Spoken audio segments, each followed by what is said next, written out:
Hi guys, welcome back to my YouTube channel. I am Karishma. और कैसे हो आप लोग? IBPS के सारे शिफ्ट्स ख़त्म हो चुके हैं आज के। और जितने मुझे सुनने को मिला है उस हिसाब से हम लोग शिफ्ट्स का फटाफट से क्विक एनालिसिस कर लेते हैं। जो फर्स्ट शिफ्ट रही है उसमें लोगों की बहुत अच्छे अटेम्प्ट्स गए हैं। मेरी 4-5 लोगों से बात हुई है, मेरे फ्रेंड्स में, जिन लोगों ने अटेम्प्ट किया था IBPS PO फर्स्ट शिफ्ट में, और उन लोगों के सबके 80+ अटेम्प्ट्स उन्होंने मुझे बताए हैं।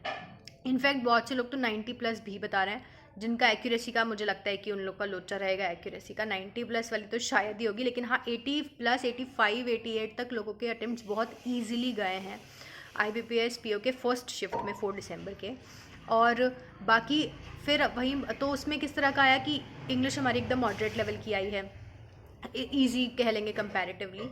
और मैथ्स भी वही जो सेम पैटर्न फॉलो होता है, 2 DIs आ रहे हैं और ये सब आ रहा है। और रीजनिंग में भी 4 पजल्स आ रहे हैं, मिसलेनियस क्वेश्चंस आ रहे हैं सिलॉजिज्म के, और इनइक्वालिटी इस तरह का आया है। लेकिन वहीं जब हमने सेकेंड शिफ्ट देखा, लोगों ने उसमें अपने अटेम्प्ट्स बताए, तो वहीं बहुत डेविएशन मिल गया। जैसे कि फर्स्ट शिफ्ट का जो जिन लोगों का अटेम्प्ट है एवरेज 72 से 75 78 के बीच में जा रहा है, तो वहीं सेकेंड शिफ्ट वालों का अटेम्प्ट जो है वो 64 से लेकर 68 के बीच में जा रहा है। वहाँ लोग बहुत ज़्यादा रीजनिंग में बहुत अच्छा नहीं कर पाए हैं। बोला जा रहा है कि रीजनिंग बहुत लेंदी आया था।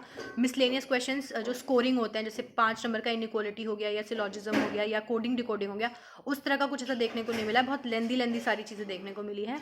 और डिफ़िकल्ट वो भी नहीं था, बट वो टाइम टेकिंग था, इस वजह से वहाँ अटेम्प्ट्स लोगों के कम हो गए। सेम जैसे हमारे साथ SBI में हुआ उसी तरह से।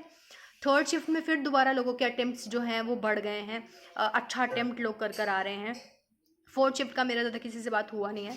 तो अब मेरा सजेशन ये रहेगा, आप लोगों को, जो लोग एग्ज़ाम देकर आ गए हैं, देखो टेंशन मत लो। अगर आपने 60 से ऊपर किया और आपकी एक्यूरेसी अच्छी रहती है, 60 से ऊपर आप अटेम्प्ट कर आ रहे हैं, तो नॉर्मल, क्योंकि जब इतना डेविएशन होता है ना, तो ऑफकोर्स जो है नॉर्मलाइजेशन का फ़ायदा मिलता है। एक्यूरेसी आप लोग मेंटेन करते हैं, उसका आपको फ़ायदा मिलता है। जब इतना डेविएशन कहीं आ जाए शिफ्ट्स के अंदर एक ही दिन में, तो कट ऑफ प्रिडिक्ट करना बहुत ही इंपॉर्टेंट डिफ़िकल्ट हो जाता है। वो कट ऑफ तो प्रिडिक्ट नहीं कर सकते, लेकिन अब हमारा फोकस सिर्फ ये रहना चाहिए, जिन लोगों ने 4 का अपना एग्ज़ाम दे दिया है, आप लोग अब मेंस की तैयारी में लग जाइए।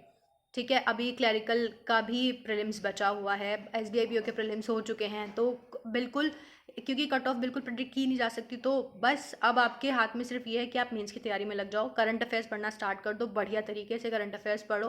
पिछली बार IBPS PO के करंट अफेयर्स लास्ट 4 महीने, 3-4 महीने के करंट अफेयर्स आए थे, वो बहुत ही एक्सपेक्टेड क्वेश्चंस जो होते हैं ना, जो हर कोई पढ़ के जाता है, उस तरह का पिछली बार का 1 लाइनर टाइप के करंट अफेयर्स आए, तो बहुत स्कोरिंग था वो वाला सब्जेक्ट। तो करंट अफेयर्स वैसे भी गेम चेंजर होता है मेंस के लिए, उसमें पढ़ने में लग जाओ। जिनका 11 को है, अब आप लोग बिल्कुल मॉक दो, दिन में 2-2 3-3 मॉक दो, स्पीड टेस्ट दो, ज़्यादा से ज़्यादा स्पीड टेस्ट दो, क्विजेस दो।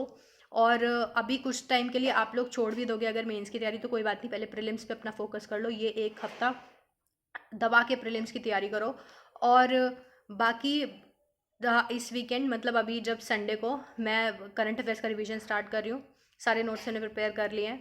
हम लोग 2 पार्ट्स में करंट अफेयर्स रिवाइज करेंगे इस वाले वीक के। तो आप लोग वो देखो, अगर उससे हेल्प मिलती है तो फिर आगे और करेंगे। क्लासेस लेंगे क्रिटिकल रीजनिंग की, क्योंकि वो भी बहुत स्कोरिंग सब्जेक्ट होता है। तो मेंस की तैयारी हम लोग कर लेंगे, लेकिन जिन लोगों का भी अभी 11 को बचा हुआ है, आप लोग सिर्फ अपने प्रीलिम्स पर फोकस करो, और एक्यूरेसी को अपना प्राइम फोकस आपको बना के रखना है। अगर एक्यूरेसी बढ़िया रहेगी, आपके अटेम्प्ट्स थोड़े बहुत भी कम होंगे, तो आपके चांसेस जो हैं सिलेक्शन के, वो बहुत ज़्यादा बढ़ जाएंगे। अब सब कुछ मैटर करता है आपकी उस पर एक्यूरेसी के ऊपर, कि आप कितना अच्छा एक्यूरेसी रखते हैं। ऑफकोर्स एक जो एवरेज अटैम्प्ट है वो आपको रखना ही रखना है। तो चलिए, इसी के साथ अब मिलते हैं नेक्स्ट वीडियो में, कल मिलते हैं। Till then, take care of yourself, bye bye.